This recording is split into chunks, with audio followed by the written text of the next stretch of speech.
Welcome to the Minimalist Educator Podcast, a podcast about paring down to refocus on the purpose and priorities in our roles, with co-hosts and co-authors of the Minimalist Teacher Book, Tammy Musiowski-Borneman and Christine Arnold. In this episode, Alina speaks with us about family engagement and communication. She shares lots of tools and strategies with us, and her pare down pointer is a reminder not to be too wordy. Alina Davis is a senior manager with federal programs for Orange County Public Schools, where she consults with private schools in utilising grant funds. In her prior role, she served on the district-wide family engagement team, coordinating parent academy events for families and students, as well as coaching engagement liaisons in Title I schools. During her last 27 years with OCPS, Alina has taught grades K to 3 and worked as an ELL compliance specialist and exceptional education staffing specialist. Alina's interests in research include the whole child approach, equity and poverty, and parent and family engagement. Alina holds a bachelor's in early childhood education, a master's in curriculum and instruction, and a specialist degree in educational leadership. Alina has also served on the ASCD Board of Directors and is an ASCD Emerging Leader. Welcome, everyone, to this week's episode of the Minimalist Educator Podcast. This week, we are talking to Alina Davis from Orlando, Florida. Welcome, Alina. Hi, thank you so much for having me. Can you tell us a little bit about your experience in education? Certainly. So I work for Orange County Public Schools, which is the 7th or 8th largest school district in the country, with over 200,000 students. And I've spent the last 5 years working as a program specialist for parent-family engagement. Working in that size of district is fairly daunting. I also worked in a really large district in the US, first or second largest, I'm not sure, but I didn't work at the district level. Now, I know that in your role, you've had to put together some pretty large scale events for your families.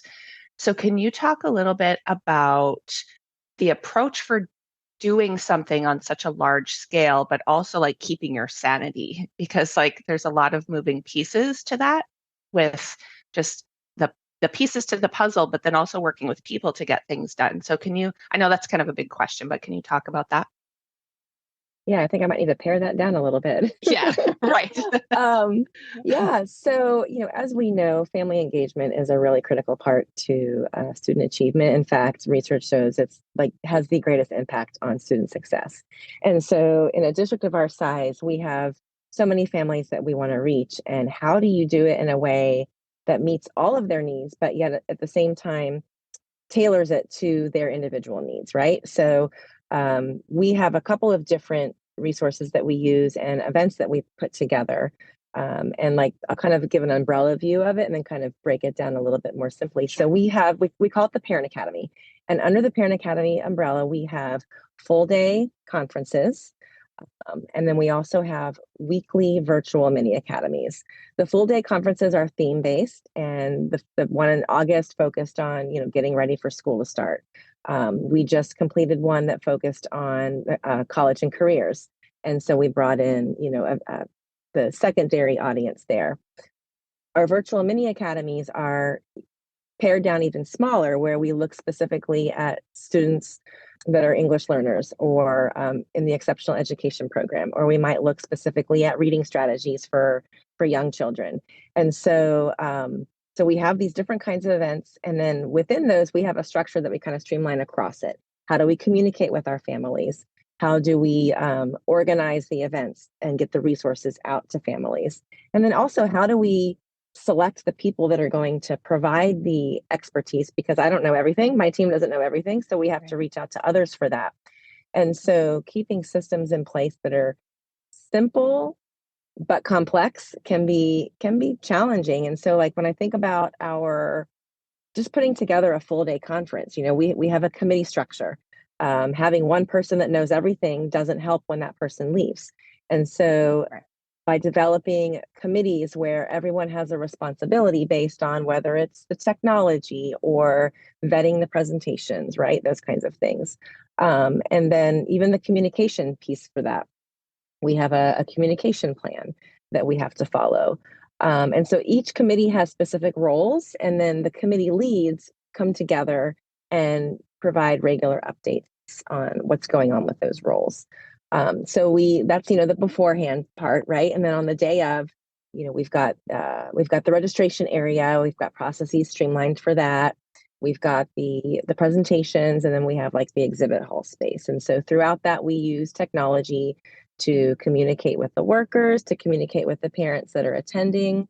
And then when that concludes, then we follow up with surveys to see, how successful it went for the worker, how successful was it for the parent, what is something they learned, what is something that they needed to learn that they didn't get from the event. And so having those processes simplified across the board makes it so that it's consistent for each event and it doesn't become overwhelming. So that was one snippet. You're probably thinking, oh my gosh, that sounded like a lot of information. But, really, I think the big takeaway from that is having structures in place that are clear and have defined roles helps get the information out so everybody can learn something.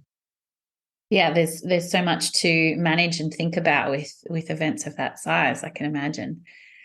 It's got me thinking about catering for all of our different needs in our family community. I'm at an international school, but I know that, with globalization, there's not many schools or districts of schools that are homogenous anymore. We do deal with a lot of different languages and different cultures and religions and this sort of thing. So do you have any thoughts or tips for us about how we can reach out to all of these different diverse people and needs and expectations in our family communities?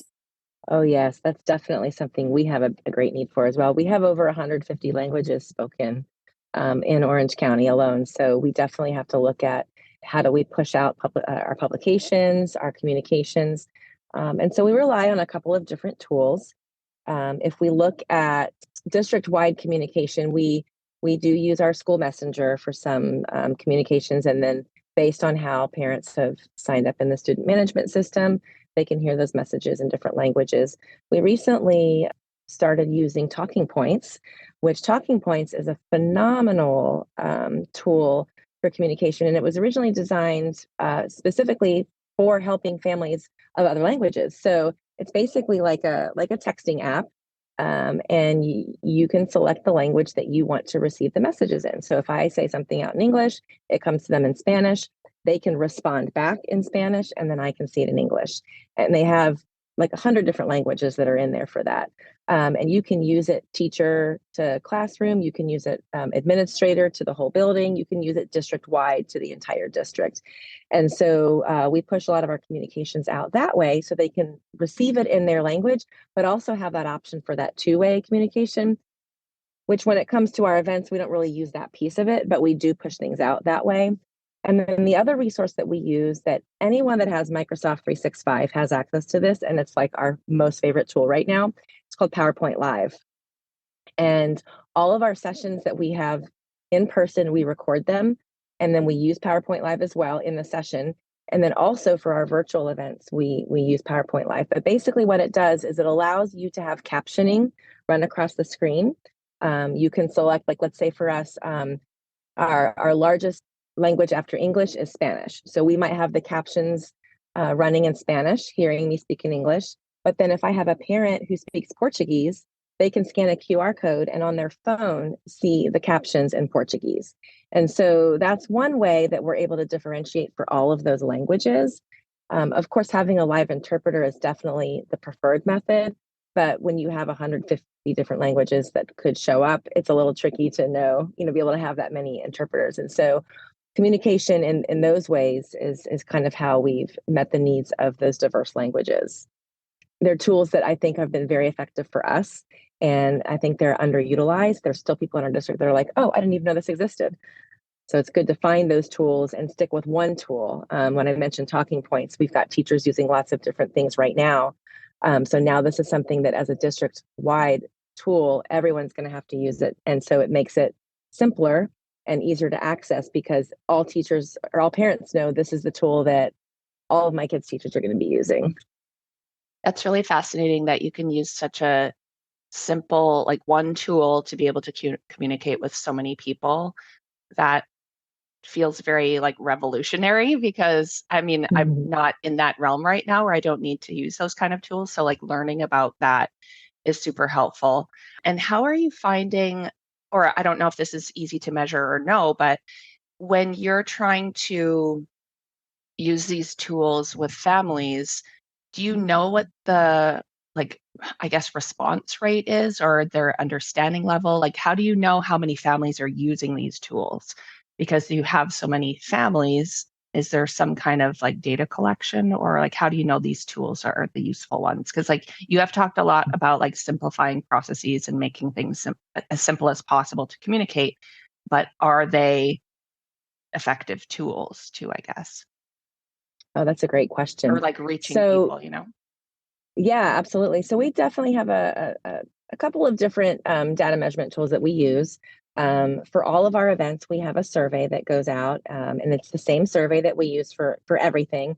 And there's a couple of different questions specific to the content and whether a learning strategy was gained. But we also have a question like, did you use the PowerPoint Live? Do you feel like this was helpful for you? Did it not? And if it didn't meet your need, why? And so we measure to see how many people have actually used it and whether it was effective. On the talking points end, because that's put together by a company, they've created a dashboard where we can look in there and actually break it down by language and see, how many families am I communicating with that speak Portuguese and how many have responded and those kinds of things. And there's also ways to kind of look at it and see, what, this teacher's communicated with these 10 families, but not these 5. So let's give them some nudges to send out messages to those families. And so that's a great part of that platform. But we definitely have to make sure we're intentional in the data that we're collecting, because, if we're just using a tool and we don't know if it's effective, then we might be missing something. And, we don't want to be wasting people's time and causing confusion. So giving them that survey data has been very helpful. And so then we have a dashboard within our departments, which at some point will become a public dashboard. We're building that right now, where you can look and see those different pieces of data.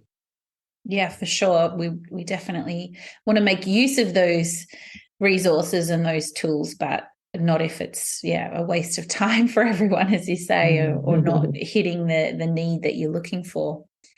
Thinking about one of the aspects that seems to keep coming up over and over again, year after year, and that's bridging that gap between what families or parents may have experienced in their own education, or perhaps a more traditional view of education, with where we're trying to head with our teaching and learning, and maybe some different aspects of attempting to do school in a different way, or assessing learning in a different way, et cetera, et cetera.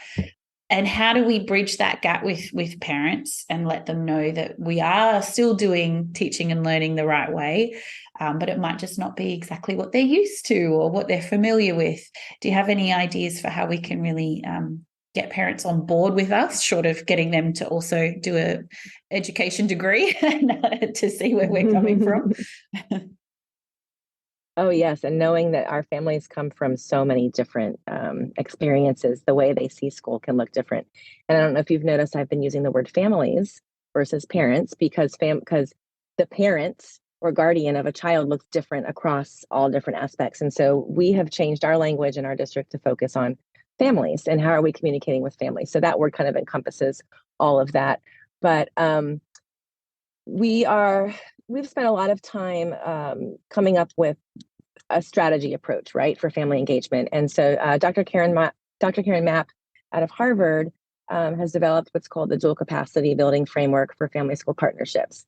And within this, there are some process conditions that we need to implement in order to reach that student achievement that we're looking for at the end, and that partnership with families. And so one of her process conditions is a welcoming environment. And so, while I might have loved going to school, and so I'm happy to go in and ask questions, my neighbor might have had a very poor experience in school. And so I have to figure out a way to reach out to that parent so that they can feel welcomed. And so when we look at building those relationships, we have to start with the trust and where they are. And so creating a welcome environment is a great place. If I'm a student of color and I don't see any posters in the hallway of people that look like me, I'm not going to feel as welcomed. If I walk up to the door and there's a buzzer to get in, which is the way we get into schools these days, does it tell me in my language that I need to push that button in order to get in? So those little pieces help a parent feel like, oh, okay, they want me to be here, right? Even though there's this glass door, a locked door, I still feel welcome when I walk in that door. Having access to a language line where you can have an interpreter for whatever language, even if there's not someone at that front desk, is an important piece for that. And then how I continue that communication. Am I involving the parents at the table when it comes to, what are the things that you want to see in the classroom? What are the things that you want to hear about? And then having those, those newsletters or those video clips that you send home, things like that. Because not all parents can come in and be involved. Oftentimes, we've got families that are working 2 and 3 jobs, and having those quick snippets, like, the little TikToks. We don't use TikTok. We're not allowed to do that in our district, but, having those kind of formatted videos, right? That's where our parents are. That's where our students are. And so by bringing information to them that way and sharing, strategies with them that way, it kind of helps break down those barriers to the classroom and to what's going on in the schools. I could go on and talk for days on different ways of getting our families engaged in the work of our schools. But those are a few easy things you can look at. Have somebody walk into your front office or call your school and tell you how they felt, because those impressions can change that access. And they're easy things to do. Yeah. In a large district, or I guess really any district, do you have any feedback from parents that there's over communication or they're getting bombarded with too much information? Because that's an issue too. And we spoke to our mutual friend Megan Everett not that long ago about this kind of thing, right? Where there's a lot of like one-way communication and not always so much coming back from families. But do you ever hear anything about that, or are people pretty happy with what you share? I'm so glad you brought that up, because that's one of the reasons why we've introduced the talking points, is to help streamline that communication, right? So we use School Messenger for many, many years, which can come in the form of a text, an email, or a phone call. And I have my school district programmed into my phone, so I know when those texts come up, and sometimes I know I'm just going to ignore them or I'm going to accept them. Last year, we were bombarded, and it got to the point where I would just ignore the text, and I'm an active parent, and I'm excited to see text messages coming through because that means the school is reaching out. But when I get 4 of them in a week and they're all at dinner time, right, it becomes overwhelming. And so this year that has dropped significantly. While we're still trying to get parents to opt in to the text messages, the ones that come through School Messenger are maybe once a month, once every 2 weeks. Usually those kind of align with, school emergencies or being alerted to some big change. And then with the talking points, because it's interactive, I can respond or ignore. And there are some announcements that come through that, but it's mostly with the teacher. And so that has been something that as a district, we have seen, we've got a lot of communication and it's almost too much communication. But I think what makes it hard is not everybody wants information the same way, right? Like you might have a child who is being raised by their grandparents and they don't know how to use all the apps on their phone, or they don't use email. And so they appreciate that phone call. Or you might have someone who is a busy working parent that is on the computer all day, right? And so if the email goes to my work, I'm going to see it and I'm going to make note of it. Or I don't want an email going to my work. I just want a quick text because it's easy. So it's kind of hard to measure, or not hard to measure, it's hard to determine what's going to work easiest for all people when there's so many different places. And so that's one of the nice things about the talking points, because you could download the app or you could just take it as a text. So finding the right tool can be tricky. And then talking about that two-way communication piece is really important, because there's some things that you want to be able to talk back and forth with, and there's other things that you just want to alert. And so knowing how many alerts to send out, and there's actually some research, I don't have the numbers off the top of my head, but There's a researcher named Todd Rogers. He does something with data science, I believe. I could be wrong on that, but he looks at, a lot of those little numbers. What is it that people want? When do they need it? How short should you make it? And how pertinent is it to these different groups? And so I think as a district, that's important that we look at that kind of data, but even also in our own classrooms, my parents want to hear about what my kids are doing, but how much do they want to hear about that? So kind of finding what the right groove is and really just ask them and kind of go from there. Just thinking about the different, we have parent-teacher, family-teacher conferences, student-led conferences, three-way conferences. We have all these different versions of these ways that we can get together and talk. Do you have a favorite? And if so, what makes it your favorite? A favorite way of doing this. So we recommend a couple of different models to our teachers. I really enjoyed doing student-led conferences when I taught third grade. When kindergarten, it was a little trickier to do that, so it was more led by the parents. We've had some models where they'll do like academic teacher teams, I think is what it is, academic parent-teacher teams, where you're looking at the data of the whole class. It's kind of blind, so you don't know the students, but for the parent, it's a big aha to see where exactly their child is within that spectrum. And we have some schools that have found success with that. There's a strategy actually that I have taught to some of our parent engagement liaisons, and I've actually used, called the question formulation technique. And this is actually on the parent side. So it's to help parents to be successful going into a conference.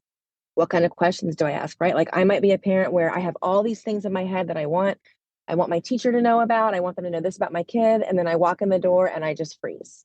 Or I don't have the language to be able to express what it is I'm saying. And so this question formulation technique, and I cannot remember the author right now, but there's a book that is published by ASCD that she has written, walks you through how to brain dump all of your thinking about your questions, what you want to say, and then determine what's the most important, whether it's a question that you, I can't even think of the terms right now, where you get like a one-word answer versus an elaborative answer, and then how to rephrase questions to get the information you're looking for. And so then you're charged with like 3 questions that you're going to ask. These are the 3 questions I absolutely want information for when I go into that conference. And then I can go in as a parent feeling confident with that. And we've trained a lot of people across our district in using this method. And, on the parent side, you build some confidence there.